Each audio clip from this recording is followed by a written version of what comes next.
Hi to all, welcome to my channel study with Nancy. सभी को good evening, सभी को राम राम, सभी को सत श्री अकाल और सभी को नमस्ते। और सभी के क्या हाल चाल है? सब बढ़िया, एकदम मस्त। तो फिर आज जो है वो मैं आपको सांचौर डिस्ट्रिक्ट के बारे में पढ़ाऊंगी, क्योंकि मैंने जो है वो आपको पहले एक वीडियो अपलोड कर दिया था, उसमें अनूपगढ़ डिस्ट्रिक्ट के बारे में पढ़ा दिया था। एंड नेक्स्ट जो है वो हम सांचौर डिस्ट्रिक्ट के बारे में पढ़ेंगे। अनूपगढ़ डिस्ट्रिक्ट से रिलेटेड जितनी भी सारी इन्फॉर्मेशन थी, उससे रिलेटेड जितने भी फैक्ट्स बनते थे, वो सारे जो है वो मैंने आपको उस वीडियो में पढ़ा दिए हैं। तो आप जो है वो वीडियो जरूर देखना। एंड मेरे क्लास का लिंक लेने के लिए मेरा टेलीग्राम चैनल जरूर ज्वाइन कर लेना। किसी भी प्रकार की इन्फॉर्मेशन चाहिए होती है, या फिर किसी भी प्रकार की कोई न्यूज होती है, या फिर किसी भी प्रकार का नोटिफिकेशन होता है, या फिर किसी भी जो वैकेंसी आती है उसका नोटिफिकेशन होता है, वो सभी चीजें जो है वो मैं आपको टेलीग्राम चैनल पे प्रोवाइड करवा देती हूँ, टेलीग्राम चैनल पे बता देती हूँ। एंड नेक्स्ट जो है वो आपके दिमाग में किसी भी प्रकार का कोई क्वेश्चन चल रहा होता है, क्लास में किसी प्रकार का कोई कंफ्यूजन हो जाता है, तो उस चीज से रिलेटेड जो चीज मतलब क्वेश्चन जो है वो आप कमेंट बॉक्स में लिख दिया करो। मैं कमेंट में जो वो कमेंट देख लूंगी और आपका जो है वो आंसर भी दे दूंगी, आपका रिप्लाई भी दे दूंगी। अब हम जो है वो आज सांचौर डिस्ट्रिक्ट के बारे में पढ़ेंगे कि सांचौर डिस्ट्रिक्ट में जो क्या क्या आते हैं। ये सारे पॉइंट जो आते हैं वो सांचौर डिस्ट्रिक्ट से रिलेटेड है। इन सभी पॉइंट के ऊपर जो है वो आज हम डिस्कशन करेंगे। तो हम स्टार्ट करते हैं सांचौर डिस्ट्रिक्ट। लेकिन सबसे पहले जो है वो हम किसी भी डिस्ट्रिक्ट की स्टार्टिंग करते हैं तो उसके उद्घाटन, घोषणा, मंत्रिमंडल के द्वारा मंजूरी कब मिली, उपनाम क्या आता है, किस संभाग में आता है, ये सारी बातें बहुत ज्यादा इंपॉर्टेंट हो जाती है। तो अब सबसे पहले जो है ये सारी बातें ही देखेंगे। तो अब हम सबसे पहले स्टार्ट करते हैं कि सांचौर डिस्ट्रिक्ट का जो उद्घाटन जो था वो कब हुआ था। तो सांचौर डिस्ट्रिक्ट का उद्घाटन जो था वो 7 अगस्त यानी कि 7 अगस्त 2023 को जो वो सांचौर डिस्ट्रिक्ट का उद्घाटन किया गया था। नेक्स्ट क्वेश्चन देखते हैं कि सांचौर डिस्ट्रिक्ट की घोषणा कब की गई थी। तो 17 मार्च 2023 को जो वो सांचौर डिस्ट्रिक्ट की घोषणा की गई थी। दोनों क्वेश्चन आपके लिए इंपॉर्टेंट हो जाते हैं, तो दोनों क्वेश्चन जो वो आपको याद करने हैं। नेक्स्ट क्वेश्चन आता है कि जो सांचौर डिस्ट्रिक्ट जो आता है उसमें तहसीलें कितनी आती हैं, यानी कि कितनी तहसील आती हैं। तो इसके अंदर टोटल 4 तहसील आती हैं। और इसके अंदर जो वो कितने उपखंड आते हैं, तो इसमें टोटल उपखंड आते हैं वो 4 आते हैं। कौन कौन से आते हैं वो भी आपको बता दूंगी, लेकिन सबसे पहले आप जो है 4 वाला कॉन्सेप्ट जो आता है इसको रट लो। इसमें जो है कितने जिलों के साथ में सीमा लगाता है, यानी कि कितने जिलों के साथ में सीमा बनाता है, सीमा साझा करता है। तो 4 जिलों के साथ ही सीमा साझा करता है। यानी कि सांचौर डिस्ट्रिक्ट जो आती है उसमें कितनी तहसीलें आती है, तो 4 तहसीलें आती है। उपखंड कितने आते हैं, 4 आते हैं। सीमा कितने जिलों के साथ में लगाता है, 4 जिलों के साथ में लगाता है। एक अंतरराज्यीय सीमा लगाता है जो कि गुजरात के साथ में लगाता है। पहले गुजरात के साथ में सीमा जालोर लगाता था, लेकिन जालोर से जो वो सांचौर विभाजित हो गया। जब सांचौर विभाजित हो गया तो जालोर को थोड़ा इधर खिसका देंगे और सांचौर को जो वो किनारे पे लेके आ जाएंगे। तो किनारे पे लेके आएंगे तब सांचौर जो है वो गुजरात के साथ में सीमा लगाएगा। अब गुजरात जालोर जो है वो गुजरात के साथ में सीमा नहीं लगाएगा। नोट करके जो ये क्वेश्चन जरूर लिख लेना, क्योंकि ये बन जाएगा और आप वहां पे फंस जाओगे। तो हम बात करते हैं कि एक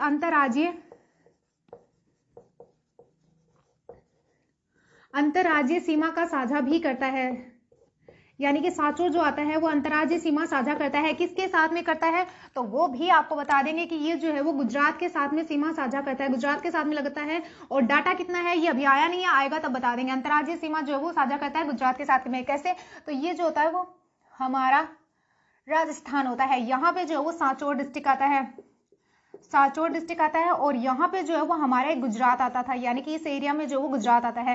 क्योंकि पहले जो था वो यहाँ पे जालोर आता था, जालोर को विभाजित करके इधर की साइड में कर दिया। जब जालोर को इधर करेंगे तो सांचौर इधर आ जाएगा। तो एक किनारे के ऊपर कौन आता है, सांचौर आता है। तो सांचौर जो है वो गुजरात के साथ में सीमा लगाएगा। अब आता है कि राजस्थान के कितने जिले जो है वो गुजरात के साथ में सीमा लगाते हैं। तो राजस्थान के कितने जिले गुजरात के साथ में सीमा लगाते हैं। तो सबसे पहले ऊपर से अगर हम बात करेंगे तो पहले डिस्ट्रिक्ट आता है बाड़मेर। बाड़मेर के बाद में आपको पता ही है सभी को सांचौर। सांचौर के बाद में आपको पता है कि सिरोही। और सिरोही के बाद में जो वो नेक्स्ट डिस्ट्रिक्ट आता है उदयपुर। उदयपुर के बाद में आता है डूंगरपुर। और डूंगरपुर के बाद में आता है बांसवाड़ा। यानी कि मैप के अकॉर्डिंग आपको याद करना है। यानी कि टोटल 1 2 3 4 5 और 6, यानी कि राजस्थान के 6 डिस्ट्रिक्ट आते हैं जो कि गुजरात के साथ में सीमा साझा करते हैं। ये जो डिस्ट्रिक्ट जो आते हैं वो गुजरात से सीमा साझा करते हैं, गुजरात से सीमा साझा करते हैं, गुजरात से सीमा साझा करते हैं। यानी कि सांचौर डिस्ट्रिक्ट जो आता है वो गुजरात से सीमा लगाता है, इसलिए सांचौर जो वो अंतरराज्यीय सीमा भी लगाता है। और गुजरात से जो राजस्थान के कौन कौन से जिले सीमा लगाते हैं, तो ऊपर से अगर हम बात करें तो बाड़मेर आता है, बाड़मेर के नीचे सांचौर आता है, सांचौर के नीचे सिरोही आता है, सिरोही के नीचे उदयपुर आता है, उदयपुर के बाद में डूंगरपुर, डूंगरपुर के बाद में बांसवाड़ा। ये जो है वो गुजरात के साथ में सीमा साझा करते हैं। अब हम नेक्स्ट बात करते हैं कि इसमें जो है वो 4 जिले कौन से आते हैं जो कि सांचौर के साथ में सीमा लगाते हैं। तो 4 जिले जो आते हैं उनमें हम बात करते हैं। तो सबसे पहले यानी कि बाड़मेर, बालोतरा, जालोर और सिरोही जो आते हैं वो किसके साथ में सीमा साझा करते हैं? तो वो सांचौर डिस्ट्रिक्ट जो आता है उसके साथ में सीमा साझा करते हैं। कैसे साझा करते हैं? तो ये जो आता है वो इधर जो आता है वो सांचौर आता है, इसके ऊपर जो वो बाड़मेर आता है और इधर की साइड में बालोतरा आता है और इधर जो वो जालोर आता है और इसके नीचे जो है वो सिरोही आता है। तो ये 4 डिस्ट्रिक्ट जो आते हैं वो सांचौर के साथ में सीमा साझा करते हैं।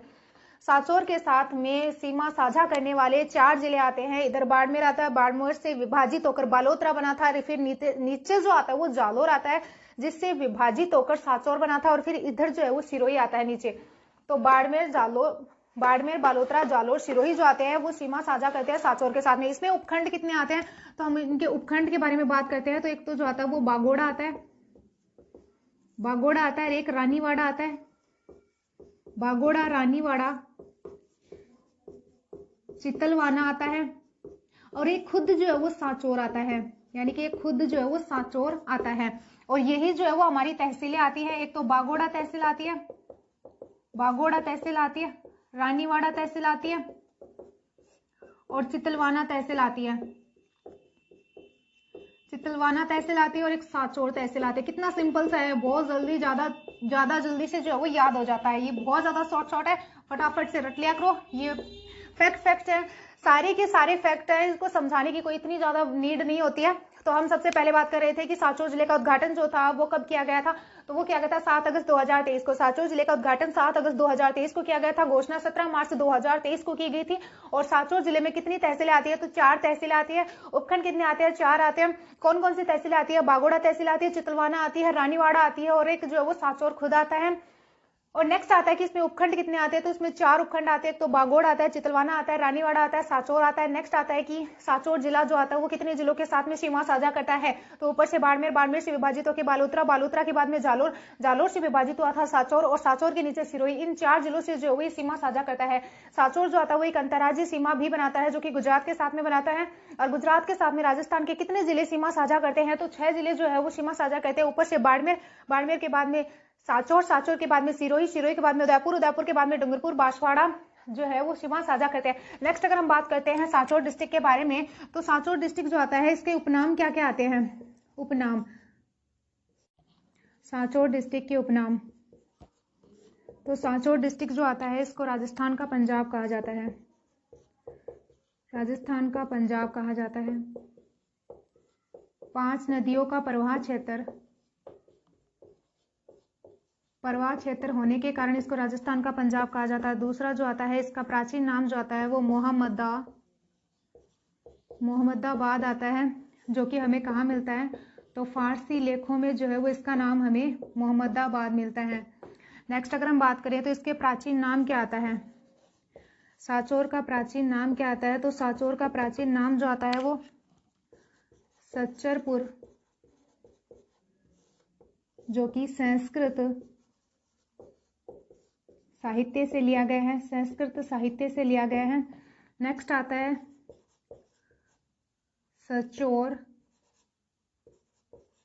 सचोर आता है और एक सत्यपुर आता है, सत्यपुर आता है जो कि जैन साहित्य से लिया गया है, जैन साहित्य से लिया गया है। यानी कि सांचौर डिस्ट्रिक्ट जो आता है इसके कुछ उपनाम आते हैं जिससे राजस्थान का पंजाब कहा जाता है। 5 नदियों का प्रवाह क्षेत्र होने की वजह से सांचौर को राजस्थान का पंजाब कहा जाता है। इसके उपनाम जो आते हैं उसे सत्यपुर कहा जाता है, सच्चरपुर कहा जाता है या सच्चोर कहा जाता है, जो कि सत्यपुर जो होता है वो कहाँ से? जैन साहित्य से लिया गया है और सच्चरपुर जो होता है वो हमने कहाँ से लिया है? तो संस्कृत साहित्य से लिया है। नेक्स्ट अगर हम बात करें तो हमने जो है वो तहसीलें, घोषणा, सभी की चीजों के बारे में पढ़ लिया, लेकिन एक चीज और है जो कि सांचौर डिस्ट्रिक्ट के लिए बहुत ज्यादा इंपॉर्टेंट हो जाती है कि सांचौर डिस्ट्रिक्ट में जो वो लोकसभा सीट आती है कि नहीं आती है। तो लोकसभा सीट जो होती है वो जालोर प्लस सांचौर दोनों में एक ही आती है। अभी जो है वो जालोर और सांचौर दोनों में जो है वो एक ही आती है, लेकिन जब परिसीमन होगा 2026 में, जब परिसीमन होगा तब हो सकती हैं, परिसीमन होगा तब हो सकती हैं। 2026 में जब परिसीमन होगा तब हो सकती हैं, वरना लोकसभा की सीटें जो होती है वो जालोर और सांचौर में एक ही आती हैं। तब हम बात करें तो जब विधानसभा सीट कितनी आएंगी, तो विधानसभा सीट जो है वो जालोर यानी कि विधानसभा सीट जो आती है वो सांचौर डिस्ट्रिक्ट में जो है वो 2 आती हैं। 2 कौन कौन सी आती है? एक तो रानीवाड़ा में आती है, रानीवाड़ा। नेक्स्ट अगर हम बात करें कि सांचौर में जो वो विधानसभा सीटें कितनी आती है, तो सांचौर में विधानसभा सीटें जो है वो 2 आती है। एक तो रानीवाड़ा में आती है और एक जो है वो सांचौर में आती है। रानीवाड़ा में आती है और एक सांचौर में आती है। यानी कि सांचौर में विधानसभा सीटें 2 आती है, एक तो सांचौर में आती है और एक रानीवाड़ा में आती है। यानी कि उद्घाटन, घोषणा, तहसील, उपखंड, सीमा क्षेत्र, सभी चीजें जो है वो मैंने आपको पढ़ा दी हैं। तो ये सारी चीजें जो है वो आप नोट कर लिया करो और इनसे जो वो शॉर्ट नोट्स बना लिया करो। ज्यादा भाव बढ़ गए आजकल, आप शेयर वेयर करते नहीं हो, आप शेयर वेयर कर दिया करो।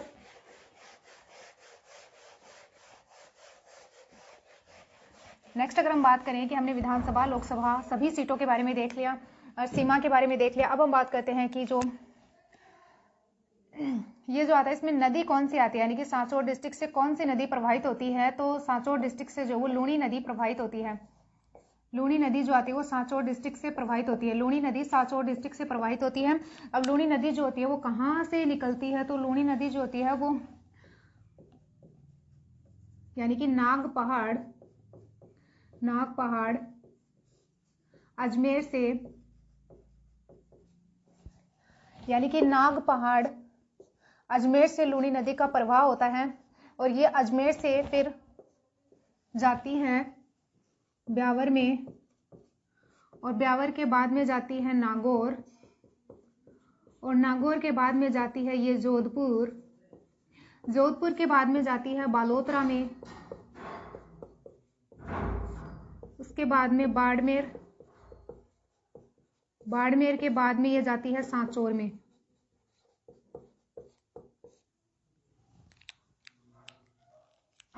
यानी कि लूनी नदी जो होती है वो हमारे राजस्थान के 7 जिलों में प्रवाहित होती है।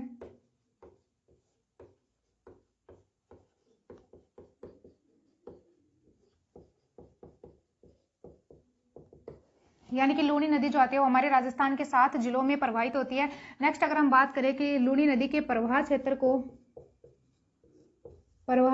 को सांचौर में क्या कहा जाता है, तो सांचौर में जो है वो नेहड़ा व नेष्ठा कहा जाता है। बालोतरा में लूनी नदी जो होती है वो आधी खारी, बालोतरा से गुजरने के बाद में ये लूनी नदी आधी खारी व आधी मीठी नदी के नाम से जानी जाती है। आधी मीठी नदी के नाम से जानी जाती है और बालोतरा में जो है ये नदी सर्वाधिक प्रदूषित हो जाती है। सर्वाधिक प्रदूषित जो है वो बालोतरा डिस्ट्रिक्ट में होती है। नेक्स्ट अगर हम बात करें तो लूनी नदी जो होती है इसके उपनाम क्या आते हैं, लूनी नदी के उपनाम क्या आते हैं, तो इसे आधी खारी व आधी मीठी नदी कहा जाता है। मीठी नदी कहा जाता है। लूनी नदी का प्रवाह का, लूनी नदी के प्रवाह का अंतिम नगर सांचौर आता है। लूनी नदी के प्रवाह का अंतिम नगर जो आता है वो सांचौर आता है। ठीक है, लूनी नदी के प्रवाह का अंतिम नगर जो आता है वो सांचौर आता है।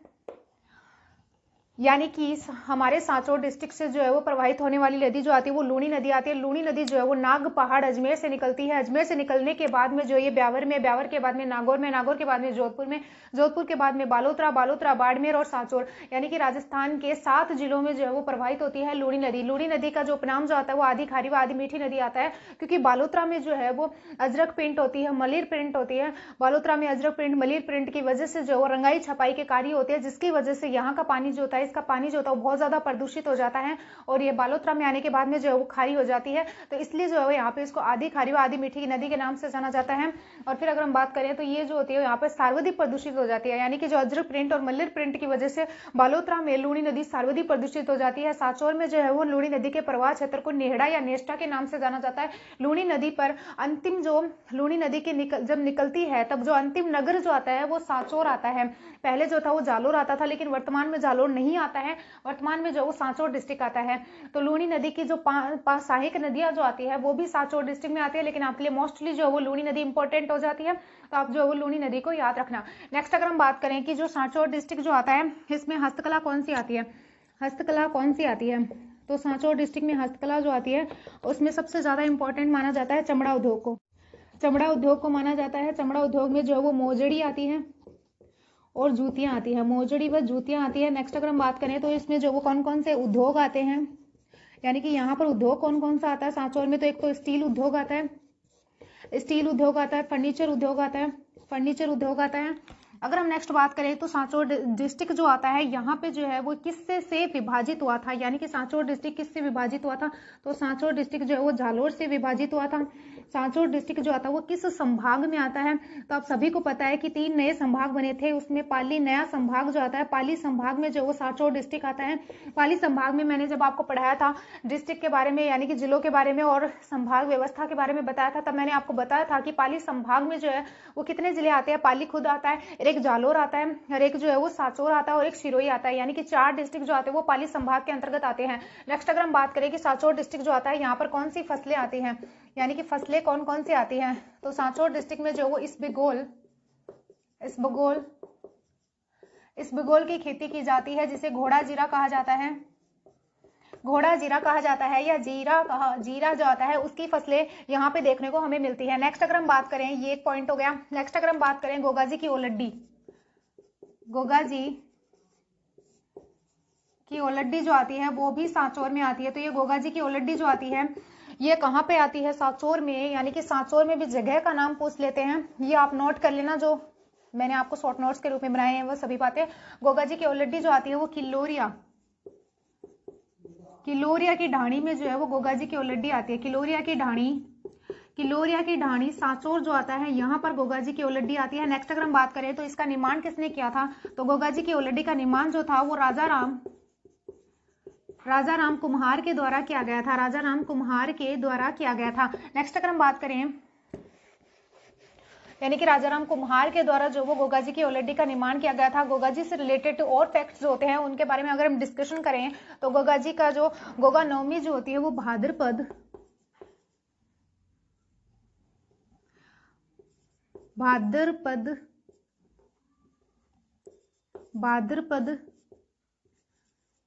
कृष्ण नवमी को जो वो गोगाजी के मेले का आयोजन किया जाता है, यानी कि गोगाजी के मेले का आयोजन जो वो भाद्रपद कृष्ण नवमी को किया जाता है। गोगाजी की ओलड्डी किलोरिया की ढाणी सांचौर में आती है, निर्माण राजा राम कुम्हार के द्वारा किया गया था, मेले का आयोजन भाद्रपद कृष्ण नवमी को किया जाता है। गोगाजी से रिलेटेड और इंपॉर्टेंट फैक्ट्स जो आते हैं वो गोगा मेड़ी कहाँ पे देखने को मिलती है, तो गोगा मेड़ी जो होती है वो नोहर हनुमानगढ़ में देखने को मिलती है। हनुमानगढ़ जो था वो गंगानगर से 20 जुलाई 1994 को जो है वो अलग हुआ था, यानी कि एक अलग नया डिस्ट्रिक्ट बना था, हनुमानगढ़ गंगानगर से अलग हो गए। नेक्स्ट अगर हम बात करते हैं तो गोगाजी का जन्म स्थान कौन सा आता है, जिसको क्या कहा जाता है, सिरसमेड़ी के नाम से जाना जाता है, सिरसमेड़ी के नाम से जाना जाता है, वो चूरू में आता है, यानी कि ददरेवा चूरू में आता है। नेक्स्ट अगर हम बात करें तो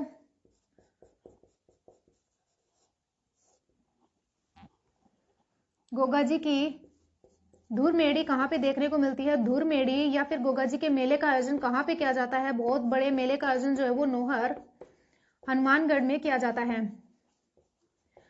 नोहर हनुमानगढ़ में किया जाता है। यानी कि गोगाजी की ओलड्डी किलोरिया की ढाणी सांचौर में आती है, निर्माण राजा राम कुम्हार के द्वारा किया गया था, मेले का आयोजन भाद्रपद कृष्ण नवमी को किया जाता है। गोगा मेड़ी नोहर हनुमानगढ़ में आता है, हनुमानगढ़ पर 20 जुलाई 1994 को गंगानगर से अलग डिस्ट्रिक्ट बना था। गोगाजी का जन्म स्थान जो आता है वो ददरेवा चूरू में आता है, जो कि सिरसमेड़ी के नाम से भी जाना जाता है। गोगाजी की धुरमेड़ी जो आती है या गोगाजी के मेले का आयोजन, भव्य मेले का आयोजन जो वो नोहर हनुमानगढ़ में किया जाता है। नेक्स्ट अगर हम बात करें तो यानी कि लूनी नदी के जितने फैक्ट्स थे वो आप सभी जो है वो याद रखना। नेक्स्ट अगर हम बात करें कि जो सांचौर डिस्ट्रिक्ट जो आता है यहाँ पे कौन सी नहर परियोजना निकाली गई है, सांचौर डिस्ट्रिक्ट में कौन सी नहर परियोजना निकाली गई है, तो यहाँ पे नहर परियोजना, यानी कि यहाँ पे जो नहर परियोजना आती है वो आती है नहर परियोजना यहाँ पे निकाली गई है, नर्मदा नहर परियोजना यहाँ पे निकाली गई है। नर्मदा नहर परियोजना जो आती है वो राजस्थान में प्रवेश कहाँ से करती है, यानी कि राजस्थान में प्रवेश जो आता है वो सिल्लू गांव सांचौर से राजस्थान में प्रवेश करती है, जिसको क्या कहा जाता है, नर्मदेश्वर कहा जाता है। यानी कि नर्मदा नदी जहां से प्रवेश करती है सिल्लू गांव सांचौर से, वहां पे नर्मदेश्वर धाम बना हुआ है। तो यानी कि वहां पर बड़ा सारा नर्मदेश्वर धाम भी बना हुआ है। और नेक्स्ट आता है कि ये राजस्थान के कितने जिलों में है। राजस्थान के 2 जिलों की संयुक्त परियोजना आती है, 2 जिलों की परियोजना आती है, 2 जिलों की परियोजना आती है।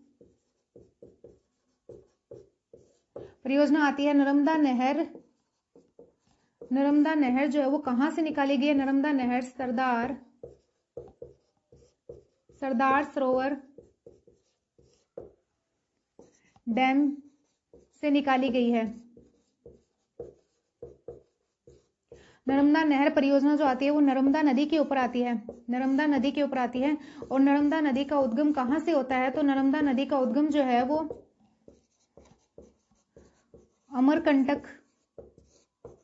की पहाड़ी मध्य प्रदेश से जो वो नर्मदा नदी का उद्गम होता है।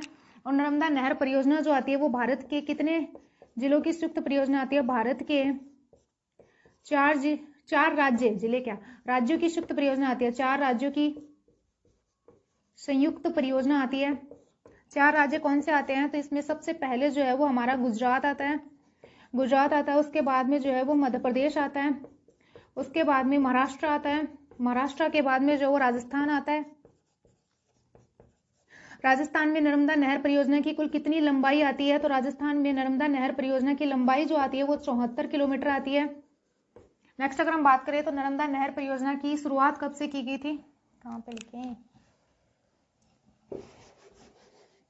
यानी कि हम अगले टॉपिक की बात करें तो नर्मदा नहर परियोजना की शुरुआत कब से हुई थी, तो नर्मदा नहर परियोजना की शुरुआत जो थी वो 2008 से की गई थी, यानी कि मार्च 2008 से नर्मदा नहर परियोजना की शुरुआत की गई थी। नर्मदा नहर परियोजना की शुरुआत कब से की गई थी, इसकी शुरुआत जो थी वो मार्च 2008 से की गई थी, मार्च 2008 से की गई थी। सभी फैक्ट जो आते हैं वो आपके लिए बहुत ज्यादा इंपॉर्टेंट हो जाते हैं, यानी कि नर्मदा नहर परियोजना जो आती है वो हमारे राजस्थान के 2 जिलों में प्रवाहित होती है, 2 जिलों की नहर आती है, 2 जिलों की आती है। एक तो कौन सा आता है, सांचौर आता है, एक जो वो बाड़मेर आता है। पहले जो था वो जालोर आता था, लेकिन वर्तमान में जालोर में जो है वो नर्मदा नहर परियोजना नहीं आती है, कि ये जो नहर परियोजना जो है वो सांचौर प्लस बाड़मेर को पेयजल और सिंचाई की आपूर्ति करती है, पेयजल व सिंचाई की आपूर्ति करती है। लेकिन जालोर को जो है, जालोर को ओनली पेयजल की आपूर्ति करती है। तो ये हम ये कह नहीं सकते हैं कि ये जालोर की परियोजना आती है, ये सिर्फ जालोर को ओनली पेयजल की आपूर्ति करती है। नेक्स्ट, जालोर को सिर्फ पेयजल की आपूर्ति करती है, यानी कि राजस्थान के 2 जिलों में आती है, सांचौर में आती है और एक जो वो बाड़मेर में आती है। नर्मदा नहर परियोजना सरदार सरोवर डैम से निकाली गई है। सरदार सरोवर डैम गुजरात में आता है। सरदार सरोवर डैम जो आता है वो नर्मदा नदी के किनारे आता है, ये जो आता है वो नर्मदा नदी के किनारे आता है, नर्मदा नदी के किनारे आता है। और नर्मदा नहर परियोजना जो आती है वो सरदार सरोवर बांध से निकाली गई है। भारत के 4 राज्यों की संयुक्त परियोजना आती है, गुजरात, मध्य प्रदेश, महाराष्ट्र, राजस्थान में नर्मदा नहर परियोजना की लंबाई 74 किलोमीटर आती है। ये सभी फैक्ट्स जो आते हैं वो आपके लिए बहुत ज्यादा इंपॉर्टेंट हो जाते हैं। राजस्थान में ये प्रवेश करती है सिल्लू गांव सांचौर से प्रवेश करती है, जहां पर नर्मदेश्वर धाम बना हुआ है, जो कि बहुत बड़ा धाम माना जाता है। और ये राजस्थान के 2 जिलों की परियोजना आती है। और अगर हम बात करते हैं तो यानी कि हमने सांचौर डिस्ट्रिक्ट जो आता है उसके उद्घाटन, घोषणा, संभाग, तहसील, उपखंड, लोकसभा, उपनाम, प्राचीन नाम और गोगाजी की ओलड्डी और फसलें। और अगर हम बात करते हैं परिवहन के बारे में, यानी कि सांचौर डिस्ट्रिक्ट का जो परिवहन जो आता है उसके बारे में हम बात करते हैं, तो सांचौर डिस्ट्रिक्ट जो आता है इसमें भारतमाला परियोजना जो आती है वो सांचौर डिस्ट्रिक्ट में आती है, सांचौर डिस्ट्रिक्ट से होकर जाती है भारतमाला परियोजना। यानी कि एक पॉइंट तो ये नोट कर लेना कि भारतमाला परियोजना सांचौर डिस्ट्रिक्ट से होकर जाती है। नेक्स्ट जो है वो संगरिया